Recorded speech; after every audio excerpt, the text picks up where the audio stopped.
और जंग के बीच अब पुतिन को एक ऐसे दुश्मन का सामना करना है जो ज़ेलेंस्की से भी ज्यादा खतरनाक है, जो पुतिन के लिए बाइडेन से भी ज्यादा डेंजरस है। और ये वो दुश्मन है जिसने हिटलर को भी खून के आंसू रुलाए थे। जी हाँ, बात कर रहे हैं कड़ाके की ठंड की, जो यूक्रेन में -30 डिग्री तक पहुंच जाता है, जो रूस की सेना की मुश्किलें यहां पर बढ़ा सकती है, इसमें कोई दो राय नहीं।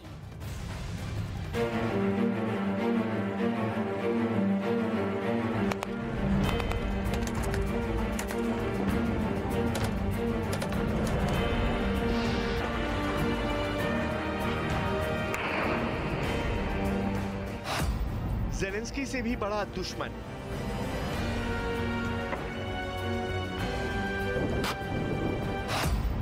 रूस की सेना का killer.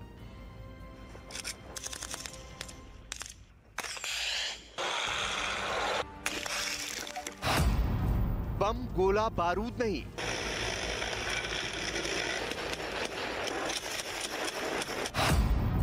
Tank, missile, atom bomb भी नहीं।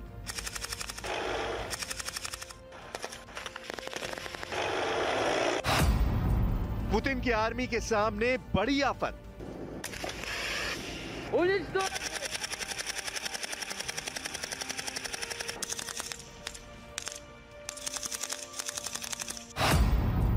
-30 डिग्री वाली लड़ाई।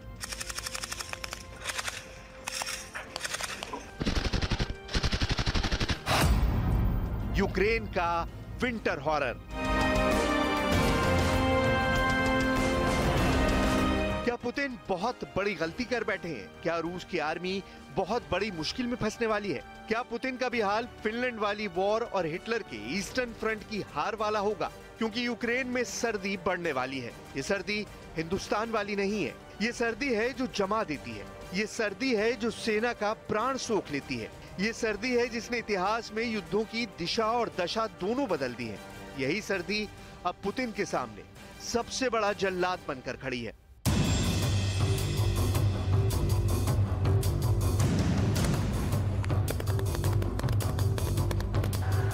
यही नहीं, अभी और देखिए।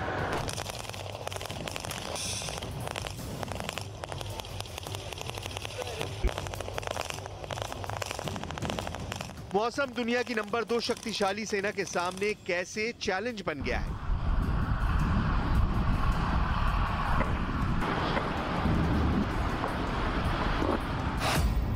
कीव हो या खार्किव या हो केरसान, चाहे हो सेवेस्तोपोल हो या फिर लुहांस्क या डोनेत्स्क, सर्दी आएगी तो सितम लाएगी और जो युद्ध में तबाही होगी उसकी सिर्फ कल्पना ही की जा सकती है। यूक्रेन में सर्दी कैसे पड़ती है इसकी जानकारी आपको जरूर होनी चाहिए, तभी आप समझ पाएंगे कि उससे जन्मी कठिनाइयां क्यों सेना के सामने एक साथ तब दो दुश्मन बनकर खड़े होंगे। पहला एनिमी सोल्जर और दूसरा हॉरर विंटर।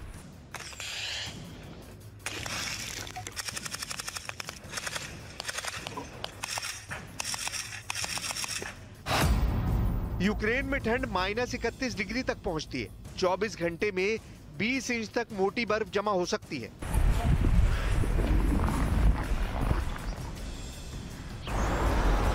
जरा सोचिए तब खाई और बंकरों में बैठी रूस की सेना किस तरह फाइट कर रही होगी। और रूस के हालात इस वक्त ऐसे हैं, जो सेना यूक्रेन में लड़ रही है उसके बारे में कहा जा रहा है कि ना तो वो पूरी तरह ट्रेंड है और ना उसके पास ठंड से बचने के पर्याप्त संसाधन है और ना उनके पास हाड़ कपा देने वाली सर्दी में लड़ने के लिए तजुर्बे वाले सैनिकों की तादाद है। और ये सिर्फ रूस के साथ नहीं है, यूक्रेन के सैनिकों के सामने भी अब की बार ठंड भारी पड़ने वाली है। इसकी बानगी देखिए।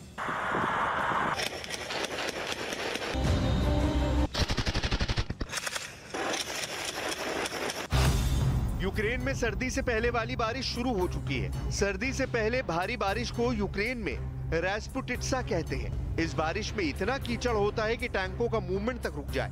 भारी बारिश के बाद अब तापमान लगातार नीचे लुढ़केगा।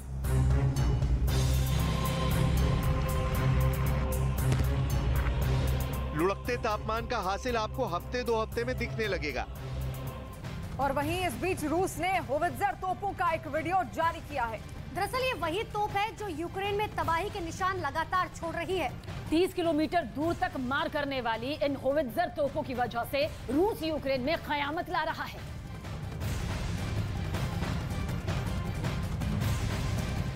तो यूरोप में ठंड प्रचंड पड़ती है, जिसकी शुरुआत भी अमूमन हो चुकी है।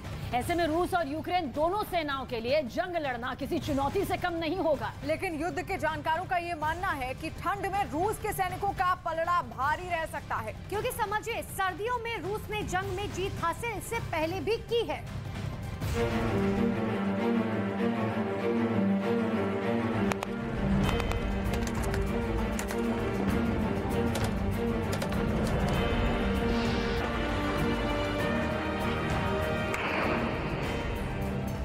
ज़ेलेंस्की और पुतिन दोनों ही इस वक्त जितना अटैकिंग मोड में दिख रहे हैं, आने वाली सर्दियां उनके मिजाज को भी ठंडा कर देने की क्षमता रखती हैं।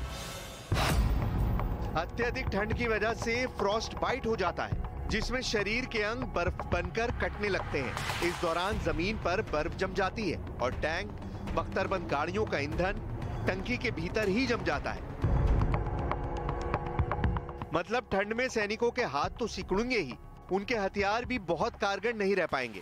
मोर्चे संभाले सैनिकों के सामने ठंड की सबसे बड़ी समस्या होगी खुद को वार्म रखने की। तब उन्हें गर्म कॉफी चाहिए, लेकिन रूस की सप्लाई लाइन का हाल है कि कर्च ब्रिज के टूटने से अभी चरमराई हुई है और सर्दी दस्तक दे चुकी है। हालांकि रूस के मुकाबले यूक्रेन की सेना तजुर्बे में और भी कमतर है। रही बात स्थान विशेष की, तो रूस और यूक्रेन के मौसम में फर्क नहीं है। रूस में भी 5 महीनों की सर्दियां रुला देती हैं और यही हाल यूक्रेन का है। लेकिन रणनीति जानकारों का मानना है कि सर्दियों में रूस का पलड़ा भारी रह सकता है। जानकार इसके लिए इतिहास के पन्ने पलटने की सलाह देते हैं, क्योंकि ऐसा पहली बार नहीं हो रहा जब सर्दी आएगी और रूस युद्ध लड़ रहा होगा। इससे पहले भी कई बार सर्दियों में रूस ने जंग में जीत भी हासिल की है और ठंड ने रूस को हराया भी है।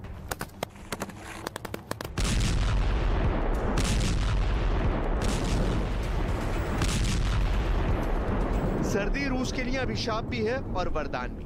3 शताब्दियों में 3 बार दिमाग को सुन कर देने वाली ठंड ने रूस को बचाया है। 1709 में किंग्स चार्ल्स बारह ने एक बड़ी सेना के साथ रूस पर आक्रमण किया। इतिहासकार इसे द ग्रेट नॉर्दर्न वॉर के नाम से जानते हैं, जिसमें सर्दियों में स्वीडन की सेना को पूरी तरह से नष्ट कर दिया।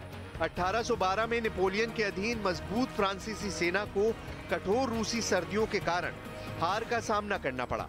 सैकड़ों हजारों सैनिक मारे गए और न सिर्फ ग्रैंड आर्मी नष्ट हुई, बल्कि नेपोलियन के यूरोप पर शासन करने के मंसूबे भी तार-तार हो गए।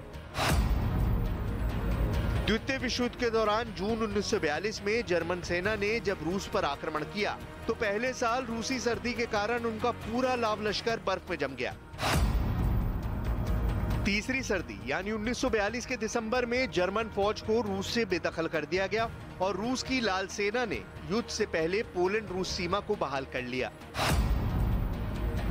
1943 की सर्दी में जर्मन सेना को स्टालिनग्राद में रोककर नष्ट कर दिया गया। कुछ जानकारों का मानना है कि पुतिन भी हिटलर वाली ही गलती कर रहे हैं, क्योंकि रूस की सेना यूक्रेन में एक तरह से फंसी हुई है और इस बीच ठंड का कहर शुरू होने वाला ही है।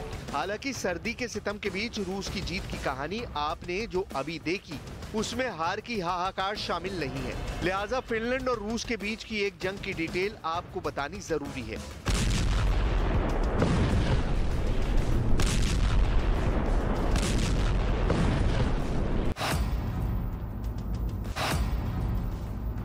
(1939) में द्वितीय विश्व युद्ध के दौरान सोवियत संघ को हिटलर के खिलाफ जर्मनी पर हमला करना था। रास्ता फिनलैंड से होकर जाता था।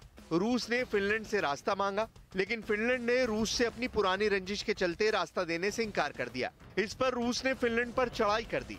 रूस की सेना की संख्या करीब 7,60,000 थी, वहीं फिनलैंड की आर्मी की संख्या सिर्फ 3,40,000 थी। रूस के पास 6,500 टैंक थे, जबकि फिनलैंड के पास महज 32 टैंक थे।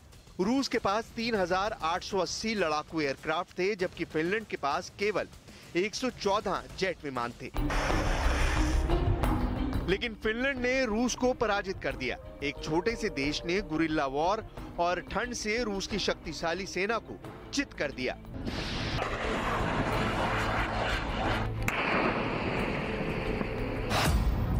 (1939) में फिनलैंड और सोवियत संघ के बीच हुए इस युद्ध को विंटर वॉर के नाम से जाना जाता है।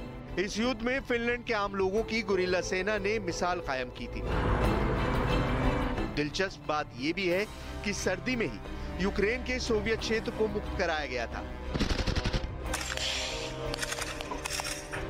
द्वितीय विश्व युद्ध के दौरान जनवरी में ही कीव को जर्मन नियंत्रण से पूरी तरह से मुक्त करा लिया गया था।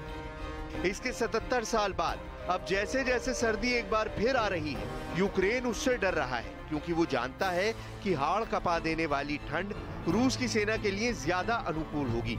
यूक्रेन के शासक आशंकित है कि युद्ध लंबा चला तो वो हार जाएंगे।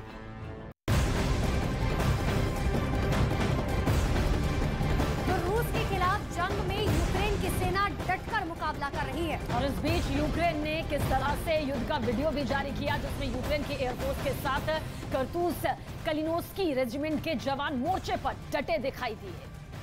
तो आपको बता दें किस तरीके से यहाँ पर रूस यूक्रेन की जंग लगातार 9 महीने से जारी है और अब भी वो थमी नहीं है कहीं से भी, लेकिन जंग में यूक्रेन का आक्रामक रूप यहाँ पर देखने को मिला है। और ऐसे में आपको बता दें रूस यूक्रेन युद्ध से जुड़ी हुई बड़ी खबर, जहाँ पर जंग में यूक्रेन का पलटवार अब और ज्यादा तेज हो गया है। यूक्रेन ने बाकायदा इसका एक वीडियो भी जारी किया। तो रूस के हमलों के बाद यूक्रेन की हालत पस्त हो गई है। वहां पर बिजली पानी के संकट से अब आम नागरिक जूझ रहे हैं। देखिए, युद्ध के शुरुआती दिनों की आप बात करेंगे तो वहां पर बिना रणनीति के हमला करने वाले रूस की सेना पूरी प्लानिंग के साथ मैदान में उतरी है और रूस की सेना के हमलों का अंजाम भी दिखाई दे रहा है।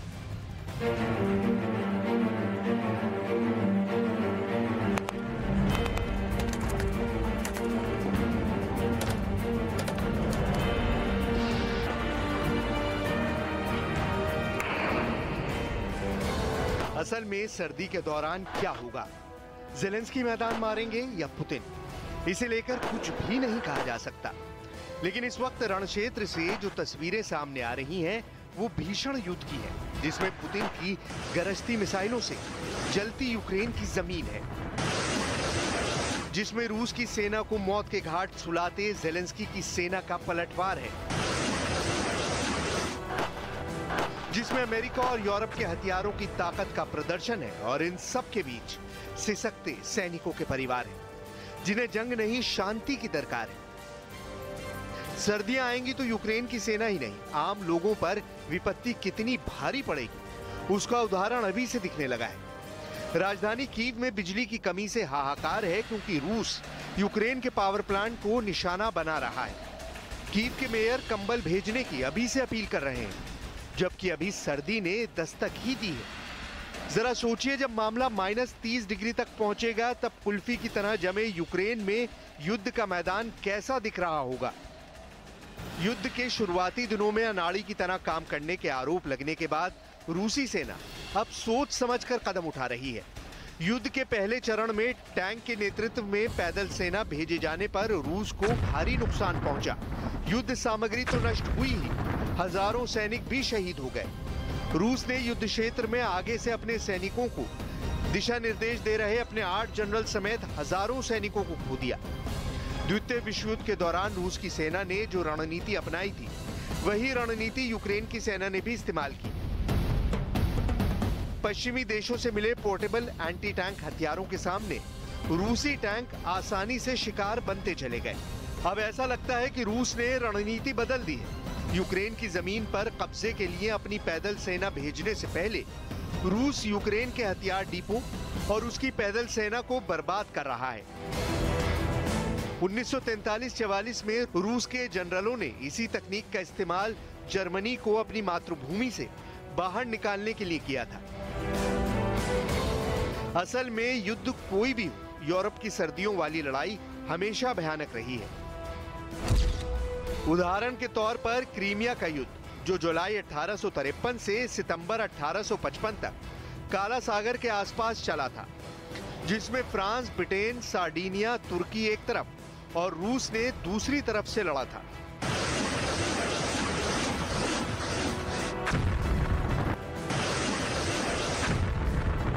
क्रीमिया युद्ध इतिहास के सर्वाधिक मूर्खतापूर्ण और अनिर्णायक युद्धों में से एक माना जाता है, जिसमें सबसे ज्यादा नुकसान सर्दी के कारण ब्रिटेन को उठाना पड़ा। सर्दी वाले तूफान में ब्रिटेन के 30 जहाजों ने काला सागर में समाधि ले ली थी। ब्रिटेन के कम से कम 21,000 सैनिक मारे गए। इन 21,000 सैनिकों में से 16,000 की मौत सर्दी से जुड़ी बीमारियों से हुई। कहा जा रहा है कि यूक्रेन को ब्रिटेन प्रत्यक्ष तौर पर सिर्फ हथियारों की सप्लाई कर रहा है, लेकिन सच ये भी है कि ब्रिटेन के सैनिक भी यूक्रेन के सैनिकों के साथ जमीन पर युद्ध में शामिल मिले हैं। दुनिया के इस इलाके की ठंड अपने कहर के लिए कुख्यात है और पुतिन की सेना को इसी भयंकर सर्दी में लड़ना है।